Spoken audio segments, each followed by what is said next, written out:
नमस्कार मंडळी. तण खाई धन आणि शेतकरी फिरे वणवण. तण आल्यावर धावपळ करावी का तण येऊ नये यासाठी प्रयत्न करायचे? मी तर येऊ नये यासाठी प्रयत्न करणार. तण नियंत्रणाची सगळ्यात योग्य वेळ कोणती? पेरणीनंतर लगेच. कोणते उगवणीपूर्व तणनाशक वापरायचे? फवारणीचे प्रमाण किती घ्यायचे? त्यासाठी ही स्लाइड पहा. लक्षात ठेवा, फवारणी पेरणी झाल्यावर 72 तासांत जमीन वाफशावर असतानाच करावी. जमीन कोरडी असेल तर तणनाशक काम करणार नाही.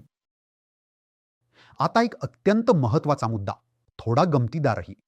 ही फवारणी उलट चालत करायची. का? फवारणी केल्यावर जमिनीवर एक संरक्षक आवरण तयार होतं.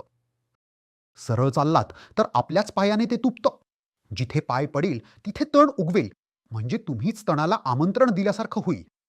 उलट चाललात तर चक्कर नाही येणार, पण आवरण नक्की अखंड राहणार आणि तण नाही उगवणार.